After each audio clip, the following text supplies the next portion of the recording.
Hey guys, Steven here, Fanatic Perspective. So, this is still a few days coming off of the SEC championship game that Texas lost to Georgia 22-19. So, we are going to grade that performance, provide letter grades, and also our reaction to the college football playoff. The cool thing about it is the very next day, get to kind of bounce back, see what the path looks like. Obviously, Texas landing in the coveted, I think a lot of people would say coveted 5 seed, where they will be playing a home playoff game on December 21st against Clemson, who's the 12 seed, and looking for an opportunity to get into the Peach Bowl versus Arizona State in the following round, who is the Big 12 champion and earned their bye. So, going to be talking about all that. If you're watching me on YouTube, please do me a favor, hit the like button. Helps grow the platform, grow the channel immensely, as well as subscribing, right? That right there, get all the updates, especially if you really rock with the content, the conversation. We try to keep things interactive. I'll probably have some polls going up here during the conversation. If you're here watching live on the Bleacher Report app, thanks for downloading the app. But hey, hit me up in the chat and rock with me as I'm going through these grades, as well as the polls, and just, like I said, this is everything we do, everything I do content wise is interactive and with you guys. So without further delay, I want to start off with the coaching staff. I'm going to go in the same order I did last week when we did this exercise versus Texas A&M. The Texas coaching staff overall, this is including offense, defense, special teams, game flow, game management. I give the Texas coaching staff a C for this game. Now, that may be harsh considering how well we played defensively. Only gave up 277 yards. They only gave up 22 points overall. But, we lost in overtime, blah, blah, blah. We lost the football game, and we lost to the same team twice. We made a lot of the same mistakes that we made in Austin, and we'll expound on some of those things as we go through the position groups. Repeated mistakes, right? Repeated issues of this team that we have discussed in detail, in grave detail, specifically around the special teams unit that did come to alter the outcome of this game. Let's be honest. The outcome was impacted by certain things that we had talked about in our kicking game, the consistency of Bert Auburn, the consistency of our punting, the consistency of our coverage units, the consistency of our kick return units. All of those aspects, there were grave errors, some more costly than others, that impacted this football game. And I said it on my post game show, and I'll reiterate it again. You open the game with a special team snafu just by going kick return and running it out to the 11-yard line, instead of learning from the previous game of, hey, field position matters. Field position is important. Let's take this ball at the 25-yard line and move from there, right? So we look at the field. I mean, obviously, Bert missed two field goals. We have penalties on one of those field goals that move us back after a make. We have a fake punt that we allow after we do not recognize change in personnel. Their punter's injured. He's out of matter of fact, he was carted off. Goes over our head, right? And we're out there on coverage team with a guy who has literally done nothing. Number 95, if you look at what he has contributed, literally nothing, hadn't punted or anything. And no one is flashing. There's no alert, right? To say, hey, heads up, this is a big, I mean, especially when you look at the history of Kirby Smart in SEC championship games, he's been cavalier with going for it before. That's not new either. And then punting game, I mean, that's not something we can fix. That continues. We just can't flip the field. We don't have a boot back there. It wasn't terrible, but we just don't have the ability to flip the field. So that's on the coaching staff. The penalties, and appreciate you guys chiming in here in the chat.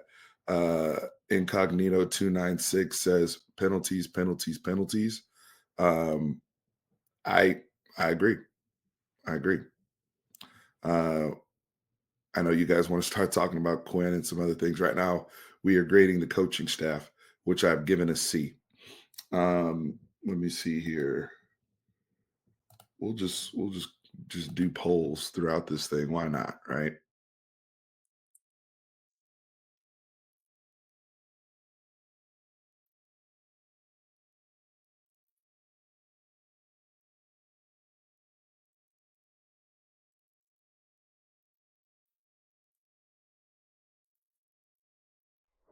Okay. Yeah, we're gonna and I'll have A, B, C. I'm not gonna put D because that I think that's extreme, but hopefully that makes sense. And then we'll do another poll on what grade would you give Quinn Ewers? See, this is the most. This is the most.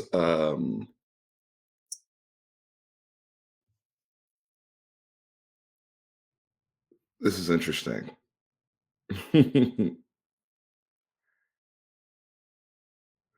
This one's definitely going to be the most polarizing poll.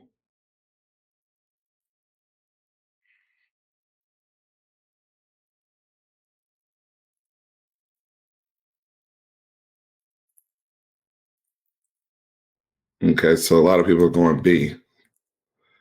Okay,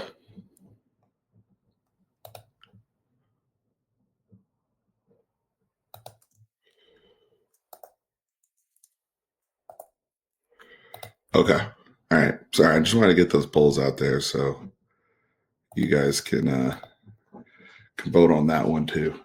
So, in terms of the coaching staff, the penalties. Now, some of that was poor officiating. I'm not going to go too much into that because, in my opinion, if we don't play clean ball, I'm not going to look at the officials and dump on them when we don't we didn't come with what we needed to do. And there was a lot within our control that could have altered the outcome of the game and put it in Texas's favor to where we end up SEC champions and do have a first round bye.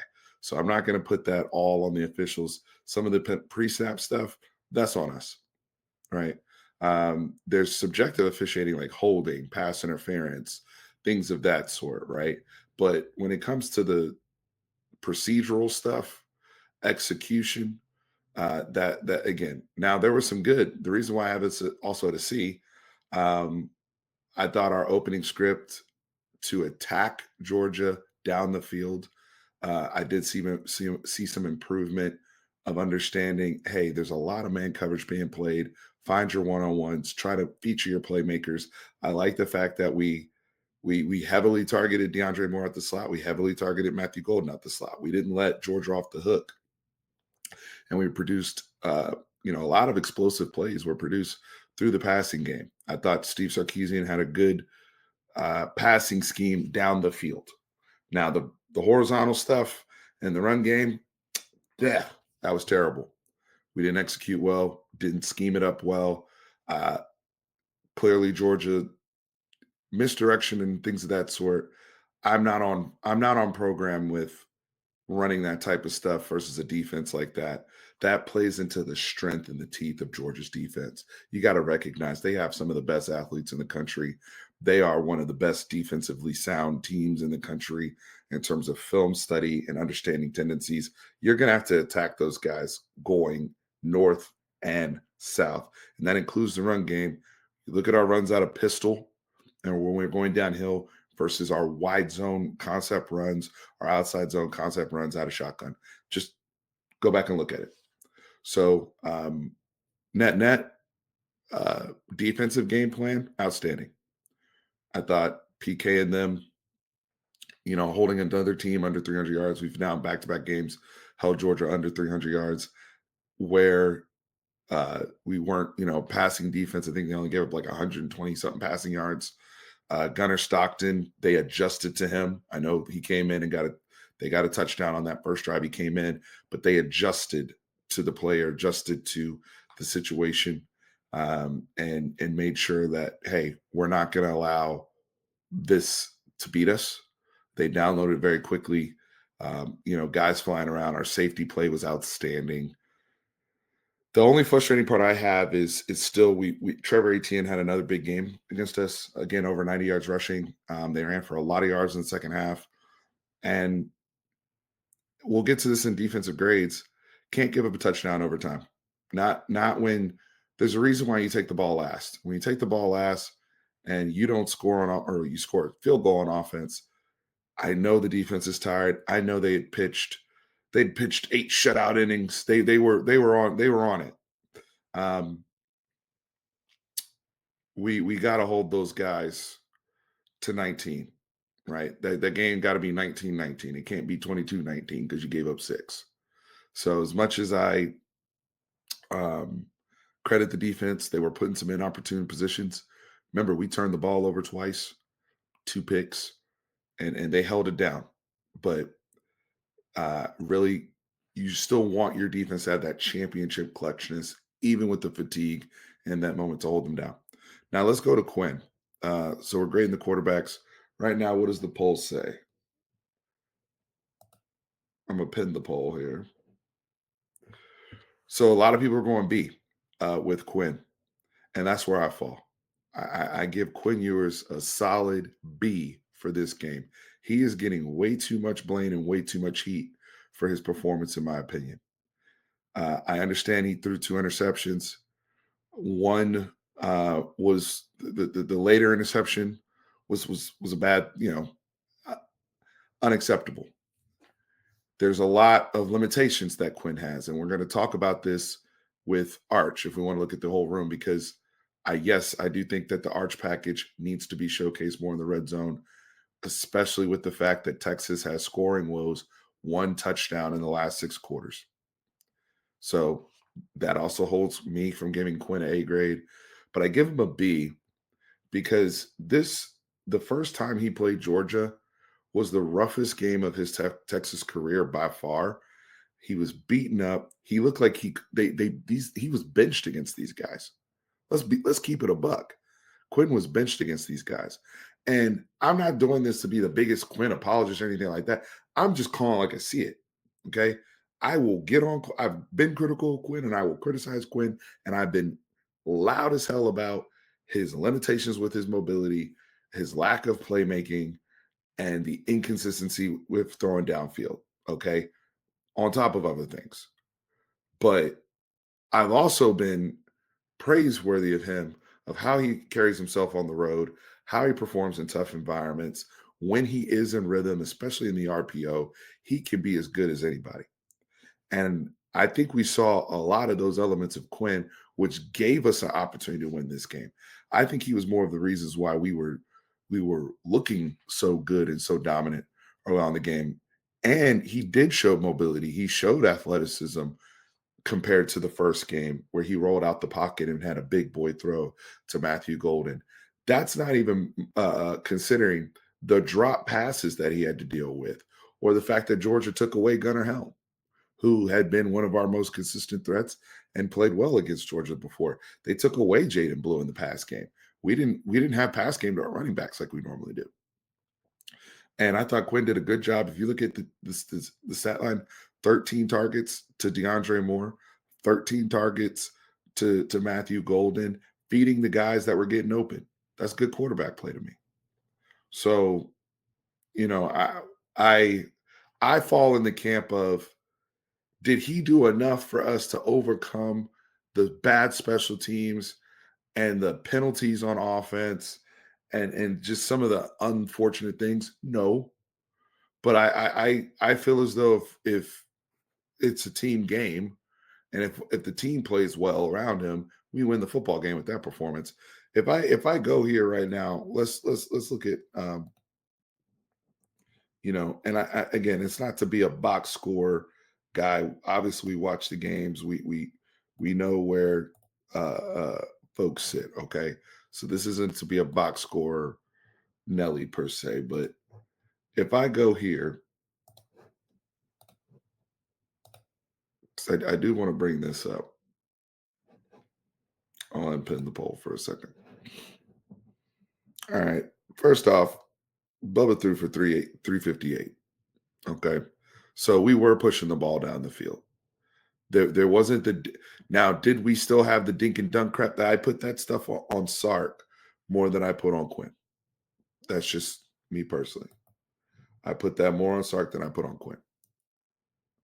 Okay. So I just want to make this large enough so you guys can see appropriately. But I mean, even the team stats here, guys. Total net yards. Texas is well over 100 yards more. But again, that red zone scoring. So this is where Quinn, where he can be helped. Arch Manning only had a few opportunities here in this game. I think what was it? The really cool QB, the direct snap that we had through his legs, and a couple other series where not even serious, but just moments. But that was it. Um, if you're having that much trouble and it's giving you problems, you have to go to that package. Sark has not figured out how to fix that.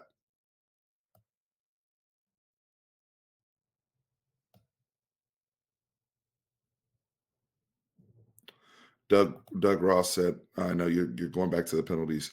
If we hadn't had two penalties that were pre-snap penalties, would have had a field goal and interception, 56 on offense, which is Cam Williams, at 91 on defense. That was Ethan Burke. Yeah, no, I hear you, man. I hear you. Killers. I tell you guys all the time: the bigger the game, the less the margin, and that's why you have to be sharp and on point in those moments, right? But for Quinn, I'm fine with how Quinn played, and I'll defend that. At this point, if to me, I totally understand the people that are just from a subjective and stylistic standpoint that just look at Quinn over the last 3 years, tons of data points, tons of film, and that's not your guy, and you prefer Arch, and you think that this system's going to run even smoother under Arch. I actually think it does. I'm of that opinion. However, um, if there's ever a game to just pin it on the guy, this ain't the game, in my opinion. This ain't the game. There's a lot to look at. The offensive line didn't play well. That leads us to the running backs. Before we get to the whole thing, how are we grading the running backs? Because I would probably give them a C, only because I'm gonna give them a C because of ball security and pass pro. But they weren't. They didn't. Unfortunately, Quatravian Wisner wasn't able to make an impact on the game, and that's directly tied to the offensive line. And really, if we want to get real about it, that's tied to Georgia being dominant and Georgia bullying those guys again. So that's 2 times in a row they've been bullied. But if you look on the other side, look at Trevor Etienne, look at Nate Frazier. They were still able to get theirs on the ground, right? So while we've obviously taken away Georgia's pass game, both games. That's obvious. But and that damn freaking fake punt thing. But run game, both games, Georgia's gotten the run game. To me, that's the difference in toughness between the two programs. One program, and we're close. We're both close. Both of these games, even the first game was a lot more competitive than people remember. It was just the offense in the first half really got out of whack on Texas's end. But when you look at the personnel defensively versus our defense versus their defense, elite. Okay. What we have at the line of scrimmage versus what they have at the line of scrimmage, good on good. The difference here, though, Georgia's tougher. Georgia is tougher than Texas, and they've proven that in two different games. Georgia lost their quarterback at halftime, came in there with Gunnar Stockton with little to no experience, and figured it out, man. They ran the ball even more effectively when Gunnar Stockton was in. On our defense, that's toughness because Texas, whether we have Quinn or Arch in there, we can't run the ball to save our lives. We can't pass block to save our lives. Our quarterback got sacked. Now we heated up their quarterbacks too, right? I think how many sacks did we have? I don't know if it'll show sacks here, but I know we allowed 7 sacks, but I think Colin Simmons had a sack. Yeah. So Colin Simmons, Trey Moore. So we had what? And Taff, we had 3 sacks. They had Georgia finished this game with um Georgia finished this game with 7 sacks on their end. So we have to be mindful of that as well. But running backs, I give a C. Receivers, receivers, I give a B plus. No, let me think about that. I give a B. I'm gonna take that plus away because of the drops. And I also Isaiah Bond is not healthy, but at the same token, I need him to make a better play on that first interception on that comeback route. And also back to the coaching thing, I'm not running receivers with ginger ankles on comeback routes. Anything that they have where they have to plant hard or cut across or anything like that, or any type of movement of that sort, no, sir. So receivers, though, Silas Bolden, 2 big catches, uh, and he was about that life. He was about that life. Silas Bolden impressed me. So good performance from him. Wingo, we got to get more out of Wingo. 5 targets is a lot, and 1 catch for 6 yards on 5 targets, and one of them was a drop as well. So we got to get more out of Ryan Wingo. Again, big spot, and then we see the rest of the team. We really spammed Matthew Golden, who was sensational. At this point, Matthew Golden's making a case to go to the NFL. That's how well he's playing. He's outstanding. Outstanding performance. Mickey Blue Eyes, you're giving the receivers a D plus. Damn.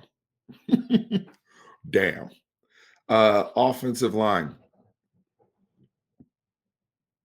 Let's see here. Let me see how we want to. I'm gonna try to get these polls out quicker.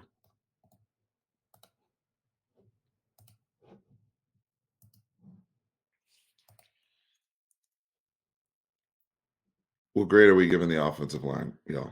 Let's be honest.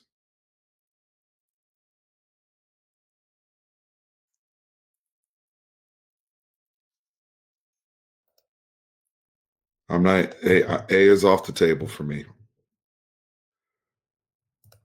A is off the table for me. What grade are we giving the offensive line? So for me, I gotta go. I gotta go a D.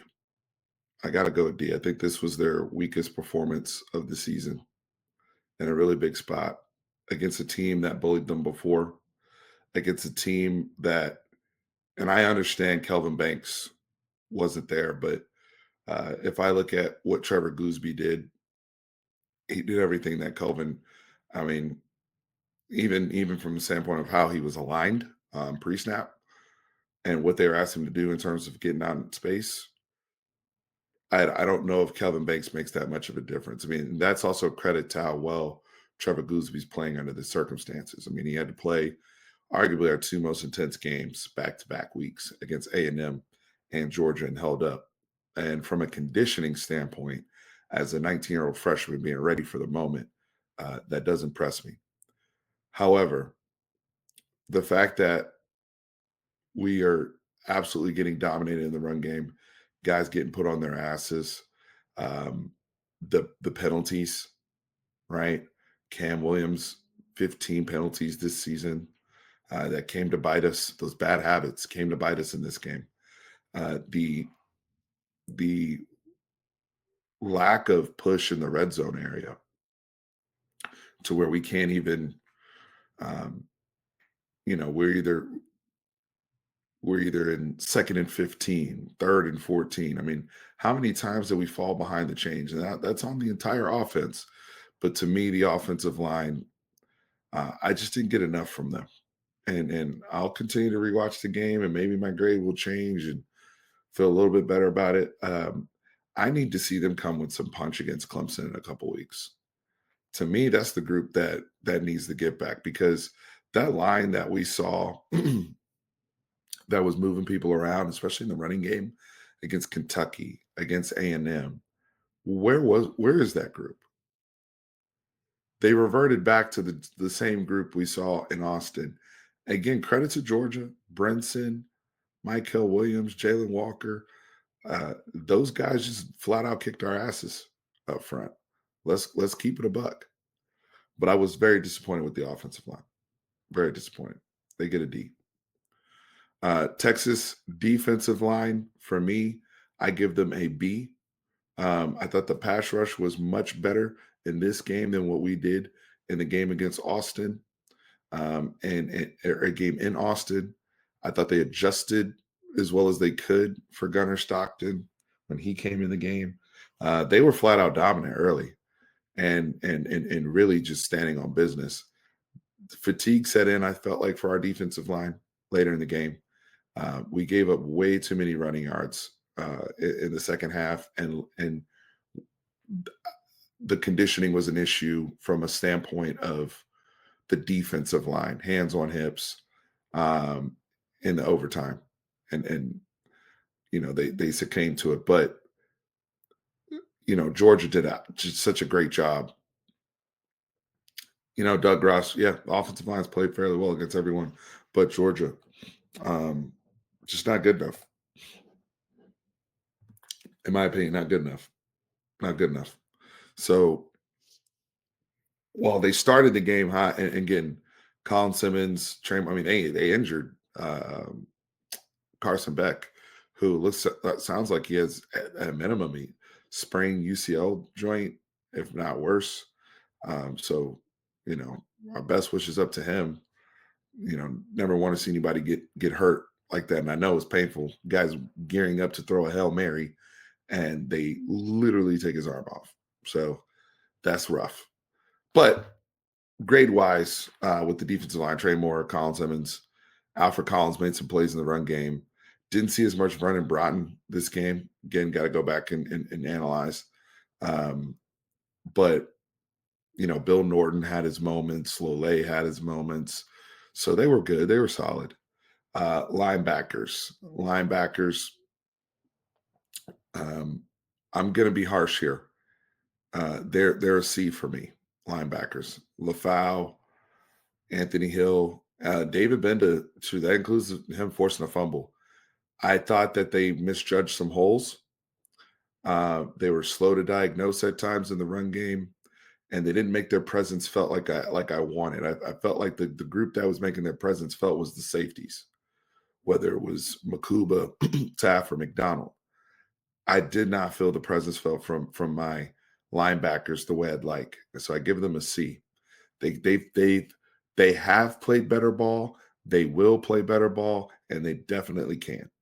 I see that for them, but the linebacking group too many times, and it's on the film, where it was almost like they were guessing the holes. And on top of that, in pass coverage, there were a couple times, again, we didn't give up a whole lot in pass coverage, but there were a couple times down the seam where they were way out of position. So, and that also includes quarterback run game, right? The draw plays, again, tough to adjust. New quarterback. I'm kind of giving them an excuse because they've played so well this season.